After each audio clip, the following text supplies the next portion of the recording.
글쎄 뭐 많은 분들이 굉장히 궁금해할 것 같아요. 지금 이게 하향 안정세냐 아니면 잠깐 일시적인 것이냐. 그리고 결과적으로는 지금 집을 사야 되느냐. 물론 뭐 실수요라면 사십시오라고 항상 그렇게 모범 답안들을 말씀을 하십니다만 일단 차관님께 한번 여쭤보도록 하겠습니다.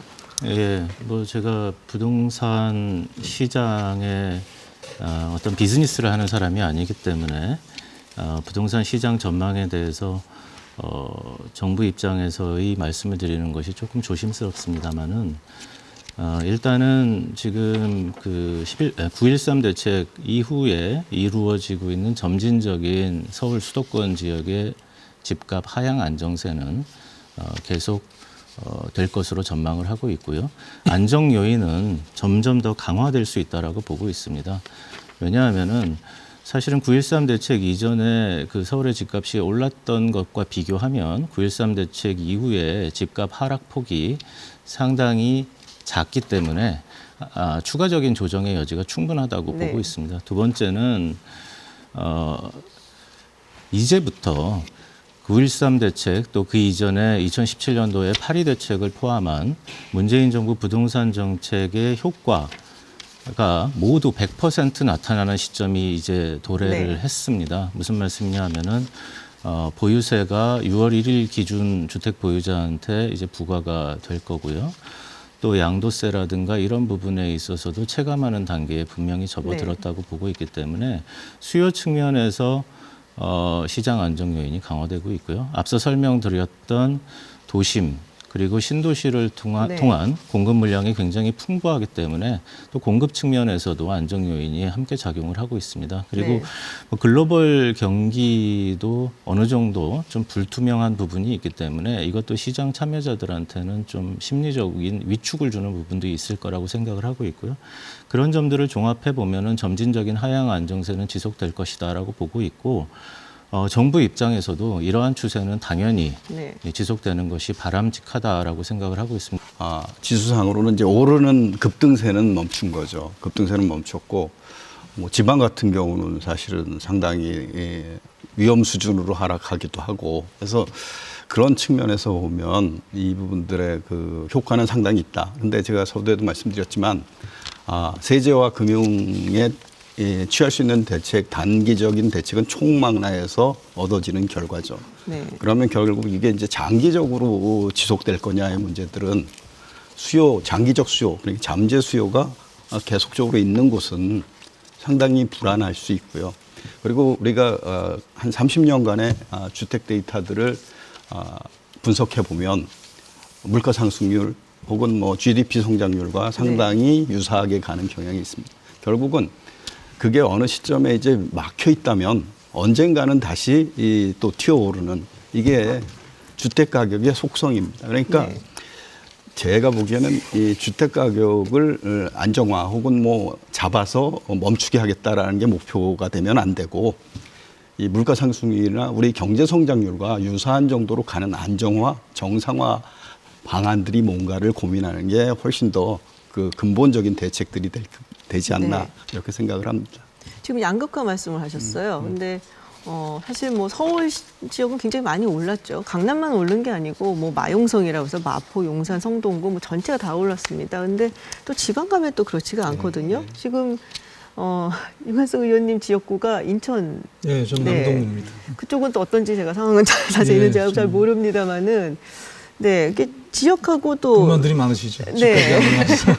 그런 경우도 사실은 이제 뭐 박탈감을 느낄 수밖에 없지 않겠습니까? 네, 그렇습니다. 제가 그래서 이제 9.13 대책의 효과를 보려고 지난 5월 9일 날 그 토론회를 한번 열었습니다. 그래서 9.13 대책의 평가와 이제 그 주택 공급의 향후 대책 뭐 이렇게 해서 기획재정위원회 간사랑 같이 공동을 열어서 부처도 나오고 또 이제 각계각층의 전문가도 나와서 이제 토론을 했는데 뭐 그 집값 상승에 대해서는 좀 확실하게 어느 정도 그 효과를 봤다 이런 것을 다양한 지표로 뭐 얘기를 했습니다. 시장 안정에 기여했다는 거고 또 갭 투자가 40%가 줄었고 물론 이건 단기적입니다. 계속 구조적으로 될 것인가에 대해서는 또 아까 교수님 말씀대로 더 지켜봐야 될 거라고 보고요. 다만 거래량이 주는 것도 맞습니다. 호가와 매수가의 불일치를 해서 그러니까 8년 사람과 4년 사람의 이제 갭이 아직 큰 것이죠. 많이 올랐는데 아직 내린 것은 뭐 그렇게만큼 내리지 않았기 때문에 이것이 이제 정상화되는 과정에서 어느 정도 살려는 사람과 팔려는 사람의 가격의 조정이 이루어지면은 시장에서 거래량도 활성화될 거라고 생각을 합니다. 지금 말씀하신 그 부동산 시장의 양극화, 그 중앙과 지방의 문제. 근데 지방은 2016년부터 이미 이제 부동산 시장이 상당히 침체에 들어갔고요. 그 원인은 단순히 주택 시장의 뭐 수요 공급만의 문제라기보다는 산업 기반의 어떤 그 변동입니다. 우리나라 국토균형 발전이나 얘기장 불균형이 생기면서 대부분 인구가 서울로 집중한다든가 이러면서 최근에도 제조업이 쇠퇴되면서 뭐 조선업이라는 데들이 막 문을 닫고 가지 않았습니까? 그럼 대거 사람들이 일자리 찾아서 다른 도시를 이전 중앙으로 올라오거나 바뀌게 되면은 거기에 이제 수요 공급이 안 맞으니까 당연히 이제 주택값은 하락하게 되고 그래서 이건 부동산 시장의 문제로만은 또 해결할 수 없는 한계가 좀 있습니다. 이것은 산업적인 어떤 대책도 함께 들어가면서 진행해야 되지 않겠나 이런 좀 걱정을 하고 있습니다. 제가 이제 조금 이제 윤 의원님 말씀 들으면서 우리가 이제 근본적으로 좀 고민해야 되는 부분들이 이 신도시 지금 3기 신도시를 만들면서 저는 국토부가 아주 잘한 일이다라고 생각하는 이런 생각하는 건 자족용지를 이제 2배 이상 늘려서 자족성을 강화하겠다라고 이제 발표를 한 거죠. 근데 이제 그런 모델이 된 게 판교의 테크노밸리일 텐데 근데 판교 테크노밸리를 만드는데 2005년부터 지금 거의 15년이 됐습니다. 그러니까 이 시간이 엄청나게 걸리는 거죠. 그래서 이제 2기 신도시와 3기 신도시 사이에 그 3기 신도시에 자족용지를 넣어서 이제 2기와 또 연결하고 뭐 해서 서로 네트워킹을 해서 뭐 인적, 물적 혹은 행정적 이것들을 공유하면서 그게 서로 그리고 내부의 교통망이라든가 이런 것도 서로 연계 교통망을 해서 네트워킹화 구조를 통한 뭐 신도시의 그 2기, 3기의 합동 혹은 공동 성장 뭐 이런 도모들이 좀 필요한 거 아닌가 이런 생각이 들고요. 조금 더 근본적으로는 사실은 말씀드린 것처럼 이 신도시를 하는데 개발해서 시작부터 끝까지 이제까지 얘는 한 10년 걸렸다 그러면 앞으로 3기 신도시는 아마 더 걸릴 거예요. 더 걸리는데 우리 그 산업 기반의 붕괴를 말씀하셨지만 사실 산업 기반의 붕괴보다는 산업의 행태가 그 생태계가 변하고 있는 거. 변화하고 있는 산업 생태계에 맞춰서 도시를 그렇죠. 계획을 해야 된다는 그렇죠. 말씀이신가요? 2차 산업들은 지금 사실 상당히 어려움에 처해 있는데 지금 최근에 선진국 특히 글로벌 대도시의 방향성은 완전히 달라지고 있습니다.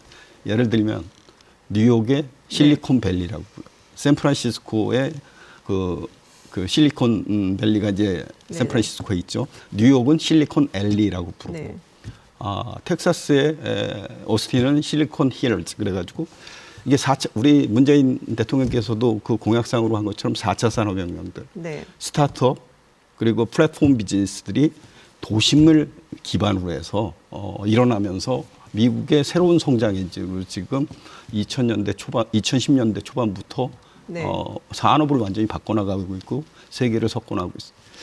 우리도 사실은 그 지금 뉴욕 그런 거와 유사한 그 서울 도심을 저는 이게 그 주택 공급의 문제보다는 산업의 생태계들의 바뀜을 우리가 좀 캐치하고 그러니까 도시를 개발함에 있어서 지금 변화해가는 산업 구조에 우리도 맞춰서 개발을 해야 된다는 말씀이신 것 같고요. 거기에서 보면 기존 도심이 기존 도심에 그런 바람을 불어넣는 게 새로운 도시를 하는 것보다 시간적으로 보면